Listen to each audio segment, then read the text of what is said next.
Ubaidullah میری پھوپھی کی بیٹی تھی، بہت خوبصورت، قد کاٹ، اونچا، چوڑے شانے، شاندار شخصیت، نیک اور شریف تھی۔ پھوپھی نے ان کے لیے میرا رشتہ مانگا تو والدین نے فوراً ہاں کر دی، اور کچھ عرصے بعد ہماری باقاعدہ منگنی ہو گئی۔ میں بہت خوش تھی کہ میرا منگیتر اس قدر خوبرو ہے۔ جس دن دلہن بنی سبھی کہہ رہے تھے کہ منیزہ بہت اچھی لگ رہی ہے، لیکن دولہا کا تو کوئی جواب نہیں، وہ کسی شہزادے سے کم نہیں لگ رہے تھے۔ ہمارے والدین اور پھوپھی کی مالی حالت بہت اچھی تھی، لہٰذا بہت دھوم دھام سے شادی ہو گئی۔ اتنے خوبصورت دلہا کو پا کر میں خوشی سے پھول کی طرح کھل گئی تھی۔ عبید مجھ سے بہت پیار کرتے تھے، وہ مجھ پر جان سے فدا تھے۔ ہر کوئی مجھ پر رشک کر رہا تھا۔ جس کا دلہا اتنا خوبصورت تھا، ان کے سامنے میں معمولی صورت لگتی تھی۔ عبید کی والدہ نے مجھے زیور بھی خوب دیا تھا، وہ میری سگی پھوپھی تھی، چاہت سے بیاہ کر لائی تھی تو کیوں نہ ہزار چاؤ کرتی، لیکن خوشیاں بعض دلہنوں کو راس نہیں آتی، کسی کی نظر لگ جاتی ہے۔ کسے پتا تھا کہ عبید فوج میں بھرتی ہوں گی تو جنگ چھڑ جائے گی؟ کیا خبر تھی کہ آنے والے چند دنوں میں حالات اس قدر خراب ہو جائیں گے کہ بھائی بھائی کے بیچ معرکے کا سماں ہوگا۔ ابھی ہماری شادی کو 6 ماہ بھی نہ ہوئے تھے کہ 1971 میں انہیں مشرقی پاکستان جانا پڑا۔ وہاں وہ ایسی حالات میں گر گئے کہ ایک دن مکتی باہنی نے ان کا پیچھا کیا تو وہ عجلت میں ایک گھر میں گھس گئے۔ یہ ایک بنگالی گھر تھا، مگر مسلمان ہونے کے ناطے انہوں نے میرے شوہر کو گنڈوں کے حوالے کرنے کے بجائے اپنے گھر میں چھپا دیا۔ گھرانے کے سربراہ نے ان سے کہا کہ جو لوگ تمہارا پیچھا کرتے ہوئے آئے ہیں ان کو ہم پر شک ہے، اور اب وہ باہر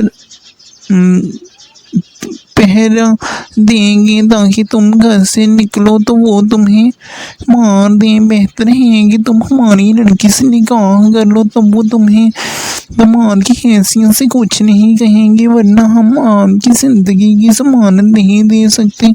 ان کے برابر میں ایک مولانا صاحب کا گھر تھا جو نکاح خواہ بھی تھے۔ حالات کا تقاضا تھا، عبید انکار نہ کر سکے۔ دراصل ان لوگوں کو بھی یہ خوبرو نوجوان اچھا لگا تھا، لہٰذا انہوں نے اسی وقت پڑوسی نکاح خواہ کو بلوا کر اپنی بیٹی سے ان کا نکاح کروا دیا۔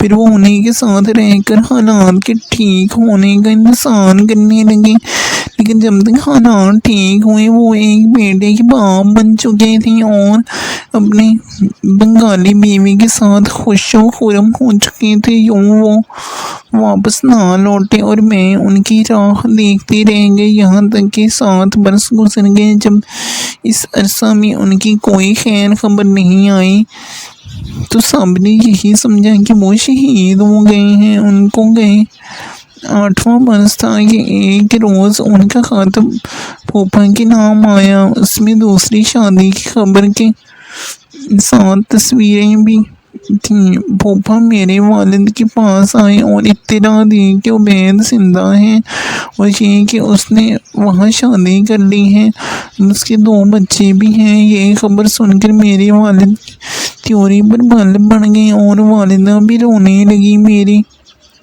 ماں باپ کی سمجھ بھی نہ آتا تھا کہ وہ مجھ کو کیسے بتائیں۔ میرے والدین نے فیصلہ کر لیا کہ اب ہم اپنی بیٹی ان کے گھر میں نہیں رکھیں گے، بے شک وہ لوگ اپنی دوسری بہو کو گھر لے آئے۔ بہرحال انہوں نے مجھے عبید کی دوسری شادی کا نہیں بتایا، صرف اتنا بتایا کہ وہ زندہ ہے۔ جب میں نے پوچھا کہ کب واپس آئیں گے، تو کہا کہ جلد آ جائیں گے۔ ان کی آمد کی خبر سن کر میں تو جی اٹھی تھی۔ مدت سے جس کا انتظار تھا اور جس کو سب شہید سمجھتے تھے وہ لوٹ کر آنے والا تھا۔ سبھی کہا کرتے تھے اب کتنا انتظار کرو گے، اب میں کہ چلی جاؤں، مگر میں نے عبید کا گھر نہ چھوڑا۔ مجھے یقین تھا کہ وہ ایک دن ضرور لوٹ کر آئیں گے۔ میں نے گھر سجایا، قیمتی خوبصورت اور خوش رنگ جوڑے نکالے، نئے جوڑے بھی سلنے کو دیے اور اپنے سہاگ کی استقبال کی تیاری میں ہمدن مشغول ہو گئی۔ میرا جوش اور ولولہ سبھی دیکھ رہے تھے اور دل میں کوٹ رہے تھے کہ کسی کی بھی جرأت نہ ہوئی کہ میری بے پایا خوشی پر حقیقت کا خوفناک بم گراتے۔ جس روز عبید کو آنا تھا میں سج کر تیار ہو گئی، گویا نئی نویلی دلہن بن گئی۔ میں بھی سب کے ساتھ انہیں ریسیو کرنے ایئرپورٹ جا رہی تھی۔ مجھے اتنا خوش دیکھ کر حقیقت میں ماں و باپ کا دل تو رو رہا تھا۔ بہرحال ہم ایئرپورٹ پہنچ گئے۔ سب سمجھ رہے تھے کہ عبید اکیلے آ رہے ہیں، مگر وہ جو ہی لاؤنج سے اتار ہوئے ان کے ساتھ بچوں کو دیکھ کر میرا کلیجہ دھک سے رہ گیا۔ جتنی خوشی سے میں آگے بڑھ رہی تھی اتنی ہی خوشی تیزی سے پیچھے ہٹ گئی اور حیرت سے اپنے سسر اور پھر والد کو دیکھا۔ ابا جان فوراً میرے پاس آ گئے، بولے بیٹا یہی حقیقت ہے جو تم دیکھ رہی ہو، بہتر ہے کہ تم خود کو سنبھال لو ورنہ ابھی واپس میرے ساتھ گھر چلو۔ یوں ابا جان مجھے اپنے ساتھ گھر لے آئے۔ ان کو خدشہ تھا کہیں میں صدمے گری ہی نہ جاؤں۔ ایک طویل انتظار اور ہزار بار کی دعاؤں کے بعد مجنم جلی کو اپنے شوہر کی بس ایک جھلک ہی دیکھنا نصیب ہو سکی۔ میں اپنے کمرے میں بند بستر پر بڑے آنسو بہا رہی تھی اور باہر عبید آئے ہوئے تھے۔ وہ میرے والد کو اپنی داستان سناتے ہوئے معافیاں مانگ رہے تھے، اپنی مجبوریاں بتا رہے تھے، یہ یقین دہانیاں بھی کروا رہے تھے کہ دونوں بیویوں کے برابر حقوق ہوں گے۔ لیکن اماں جان نے ایک ہی بات کہی کہ میری بیٹی نے جب اتنے عرصہ تمہاری جدائی سہ لی ہے تو اور بھی سہ لے گی۔ اب ہم اس کو تمہارے ساتھ ہرگز نہیں بھیجیں گے، بے شک تم طلاق دے دو۔ میری والدہ نے بھی یہی رٹ لگا دی اور مجھ کو طلاق کروا کر ہی دم لیا۔ میں نے تو اس معاملے میں ایسے چپ سادھ لی تھی جیسے کسی نے میری قوت گویائی چھین لی ہو۔ طلاق کے 2 سال بعد امی نے سے میری شادی کی فکر شروع کر دی۔ جب والدین مجھ سے دوسری شادی کا کہتے تو عبید کو یاد کر کے میں پھوٹ پھوٹ کر رونے لگتی، سوچتی کہ بے شک اس سے دور ہی رہتی مگر یہ مجھے طلاق نہ دلواتے۔ میرا دل نہیں کرتا تھا کہ کسی دوسرے من کو شوہر مانوں یہ، مگر میرے بس کی بات نہ تھی۔ بار بار ایک ہی بات کہنے سے پہاڑ بھی ٹوٹ جاتے ہیں۔ میں بھی اپنے سے پیار کرنے والوں کی اس ضد سے بالآخر بے بس ہو گئی۔ کہا کہ ٹھیک ہے، جو آپ کی جی میں آئے کیجیے۔ اس بے بس اقرار میں جتنا بھی دکھ تھا مگر ہتھیار تو میں نے ڈال دیے تھے، لہٰذا والدین نے اس موقع کو گنوانا مناسب نہیں سمجھا اور جھٹ پٹ عارف میاں سے میرا نکاح پڑھوا دیا۔ عارف میاں ہمارے دور پرے کی رشتہ دار تھے۔ پہلی بیوی شادی کے 1 سال بعد وفات پا گئی، اس کے بعد انہوں نے شادی نہ کی۔ اب سب کے کہنے سننے پر دوبارہ گھر آباد کرنے پر راضی ہو گئے تھے۔ میں نے ماں باپ کے مجبور کرنے پر عقد ثانی کر تو لیا مگر دوسری شادی کو دل سے قبول نہیں کیا۔ جب بھی عارف کے گھر سے میکے آتی روتی ہوئی آتی اور روتی ہوئی واپس گھر جاتی، جس پر ماں دکھی ہو جاتی۔ عرصے تک یہی سلسلہ چلتا رہا، تب جا کر کہیں مجھ کو صبر آیا، اور جب والد فوت ہو گئے تو میری رہی سہی ہمت بھی ٹوٹ گئی۔ اب باور ہوا کہ دوسرے شوہر کے ہی اپنا سب کچھ سمجھنا چاہیے، ورنہ میرا اور کون سا ٹھکانہ ہوگا۔ ایک شادی کو 10 برس گزر گئے اور میری گود ہری نہ ہو سکی۔ جانے کیسا نصیب لے کر پیدا ہوئی تھی۔ اولاد سے محرومی کو عارف بھی محسوس کرتے تھے اور میں بھی اپنے اندر خلا محسوس کرتی کہ اولاد کے بغیر عورت کی زندگی سونی ہوتی ہے۔ عارف کا اپنا کاروبار تھا، ماشاء اللہ خود خوشحال تھے، مگر مجھے وقت نہیں دے پاتے تھے۔ صبح کام کو نکلتے تو رات 11 بجے گھر لوٹتے۔ میں سارا دن 4 دیواری میں اکیلی تنہائی سے پریشان ہو کر دیواروں سے باتیں کرتی۔ ساس سسر دوسرے بیٹے کے پاس رہتے تھے، نند دیور سب کی شادیاں ہو چکی تھیں۔ تب میں نے عبادت میں اپنا ڈھونڈی، نماز پڑھتی، کلام پاک کی تلاوت کرتی اور اپنے سکون کے لیے دعائیں مانگتی۔ ادھر عارف میاں کا مزاج کچھ مختلف تھا۔ جب بھی کہیں جانا ہوتا وہ ہمراہ نہیں جاتے تھے، وہ سارا وقت اپنے کاروبار کو دیا کرتے۔ اس وجہ سے بھی میں خود کو بہت تنہا اور ادھورا محسوس کرتی تھی۔ ایک دن میکے میں تھی کہ میرے بھائی آ گئے۔ اماں بولی، اے کاش منزہ کو اللہ تعالیٰ اولاد دیتا تو یہ ایسے اکیلی نہ ہوتی۔ اس پر میں رونے لگی۔ تبھی بھائی کا دل پسیجا، بولے، روتی کیوں ہو؟ تمہیں اپنی بیٹی دے دیتا ہوں، تم اسے گود لے لو۔ میں نے بسم اللہ کر کے بھتیجی کو گود میں بھر لیا۔ دل کو سکون ملا، وہ مجھے بہت پیاری لگتی تھی۔ میں اس کو اپنے گھر لے آئی۔ عارف کو یہ بات پسند نہ آئی، کہنے لگی، میری تو پرایا دن ہوتی ہے، تمہارے بھائی کو ایسا ہی خیال تھا تو اپنا بیٹا دے دیتے، ہم بیٹی کو پال پوس کر بڑا کریں گے اور بیاہ دیں گے، گھر تو پھر بھی خالی ہو جائے گا۔ ان کو یہ باتیں میرے دل کو لگی۔ دوبارہ میکے آئی اور بھابھی کو میاں کی باتیں گوش گزار کی تو وہ زردہ ہو گئی، کہنے لگی، ٹھیک ہے، تم کو اپنا بیٹا بھی دے دیتا ہوں، اس طرح تمہاری میاں خوش ہو جائیں گے، اللہ تعالیٰ مجھے اور بیٹا دے دے گا۔ آج شیر دل سے تمہارا بیٹا ہے۔ انہوں نے بیٹے کو بھی مجھے دے دیا۔ حالانکہ بھابھی کا دل دھڑک گیا تھا، کیونکہ شیرو بہت ننھا منا تھا۔ میں نے شوہر کو خوش کرنے کے خیال سے اس نعمت کو بھی گود میں بھرا اور اپنے گھر لے گئی۔ میرے لیے تو بھائی کے دونوں بچے برابر تھے، دونوں مجھے پیارے تھے۔ ان کو گلے سے لگا لیا، پالا پوسا، بڑا کیا، ان کی پرورش میں وقت اچھا کٹ گیا۔ دونوں بچے دل سے عارف کی عزت کرتے تھے اور ان کو اپنے والد جیسا ہی سمجھتے تھے، جو حکم وہ کہتے یہ دونوں بچے فوراً بچا لاتے۔ وہ دونوں جوان ہو گئے تو مجھے ان کی شادیوں کی فکر ہوئی۔ چاہتی تھی کہ اچھی جگہ شادیاں ہوں۔ تبھی اپنی جلی بہن کے بیٹے سے عافیہ کی منگنی کرا دی۔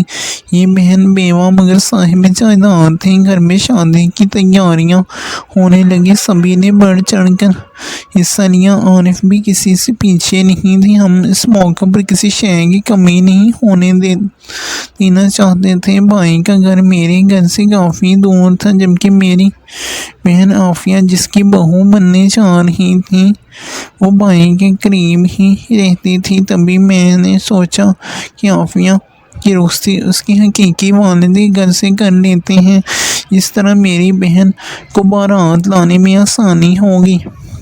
عارف نے عافیہ کا جہیز ایک ٹرک میں اس کے حقیقی باپ کے گھر خود پہنچایا، لیکن جب شادی کا دن آیا تو ان کے رویے میں تبدیلی آ گئی۔ مہندی والے دن کہنے لگے میں نے جہیز پر 3 لاکھ روپے لگایا ہے، اب یہ رقم مجھے اپنے بھائی سے لے کر دو جس کی بیٹی ہے، وہی اسے رخصت بھی کرے۔ میں ٹھہرا چھپا، میرا ان بچوں سے کیا رشتہ ہے؟ سچ پوچھو تو ان بچوں کو میں نے اپنے گھر میں تمہاری وجہ سے برداشت کیا ہے، ورنہ مجھے یہ منہ بولے رشتے اچھی نہیں لگتے۔ یہ سن کر میرا تو دل بیٹھ گیا۔ اتنی محنت سے ان کو پالا پوسا، پیار دیا، لاڈ اٹھائے، اور اب اچانک اس شخص کو کیا ہو گیا؟ اپنی مرضی اور خوشی سے بیٹی کا جہیز خرید کر لائے اور اب میرے بھائی سے جہیز کی رقم مانگ رہے تھے۔ میرے بھائی کو بھی ان کے رویے پر سخت صدمہ ہوا، جنہوں نے بہن کی خاطر میں برس تک اپنے بچوں کا نام بھی نہ لیا۔ آج چند ٹکوں کی خاطر عارف میرے بھائی کی بےعزتی کا سامان کر رہے تھے۔ ایسے مواقع پر شرفا بہرحال مصلحت سے کام لیتے ہیں۔ مائی نے بھی وہی کیا جو ایسے موقع پر کرنا چاہیے تھا۔ انہوں نے رقم عارف کے سامنے رکھی اور کہا اگر اس سے زیادہ پیسہ خرچ ہوا ہے تو بتائیے، وہ بھی ادا کرنے کو تیار ہوں۔ بیٹی کا معاملہ ہے، آپ بطور مہمان شادی میں شریک ہو جائیں، یہ رنگ میں بھنگ نہ ڈالیے۔ عارف نے رقم لے لی مگر شادی میں بیٹھنے سے انکار کر دیا۔ میرے بھائی بیچارے اپنا سا منہ لے کر آ گئے۔ ان کی تو بیٹی تھی، انہوں نے کوئی کسر نہ چھوڑی اور اچھے طریقے سے عافیہ کی رخصتی کر دی۔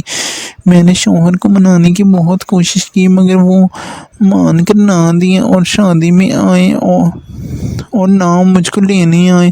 میں 4 ماہ بھائی کے گھر بیٹھی انتظار کرتی رہی کہ عارف مجھے عزت کے ساتھ اپنے گھر لے جائیں۔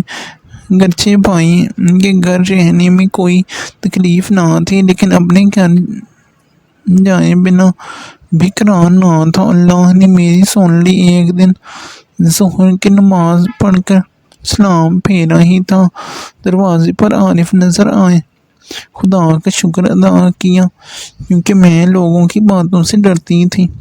لوگ طرح طرح کے سوال کرنے لگے تھے۔ عارف نے کہا میں صرف تمہیں لینے آیا ہوں، باقیوں سے مجھ کو کوئی سروکار نہیں۔ میں نے بھائی کو بتایا، انہوں نے شیر دل کو اپنے پاس روک لیا اور مجھے عارف اپنے ہمراہ گھر لے آئے۔ میرے دل میں دونوں بچوں کی محبت اولاد کی طرح جاگزین تھی۔ جب کچھ عرصہ ان سے نہ ملے تو بیمار پڑ گئی۔ بیٹی تو بیاہی گئی مگر شیر دل کی جدائی میں تڑپتی تھی، ایک پل اس کو نظروں سے اوجھل نہ ہونے دیتی تھی۔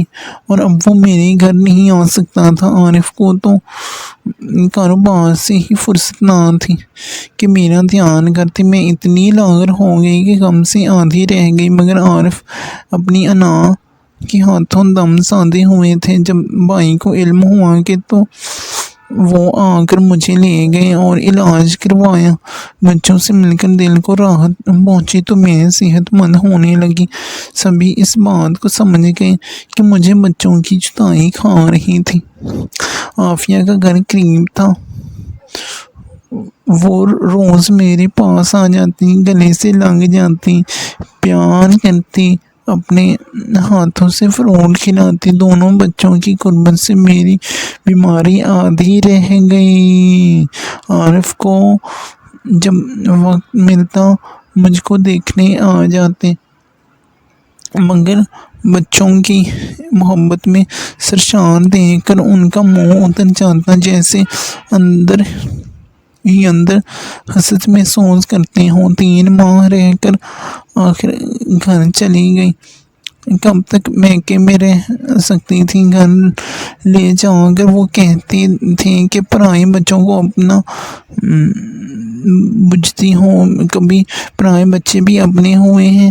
اس بات پر میں رو پڑتی، ذہنی طور پر بھی ان کے تیکھے جملوں کے وار سہ کر بیمار پڑ گئی۔ 3 سال تک میں نے ان کے طعنے برداشت کیے، خدا کی کرنی کہ اچانک ان پر فالج کا اٹیک ہوا تو بستر پر ڈھہ گئے۔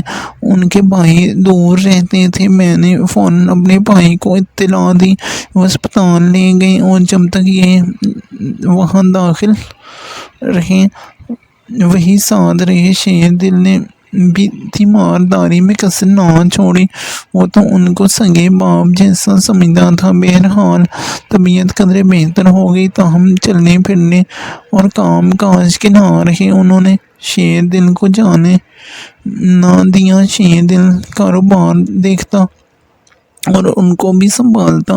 عافیہ بھی روز آ جاتی، ان کی خدمت کرتی اور ان کو بستر پر پڑا دیکھ کر ابو ابو کہہ کر رونے لگتی۔ اب عارف کو احساس ہوا کہ ان بچوں کو پالنا پوستے رائے گاہ نہیں کیا۔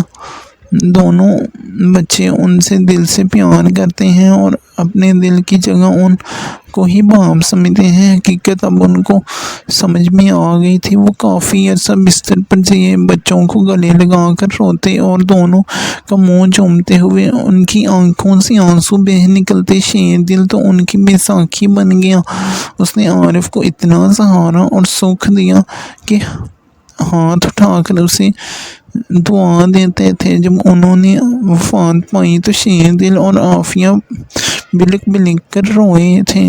ان کا قطعی یہ احساس نہ تھا کہ عارف ان کے سگے باپ نہیں ہیں۔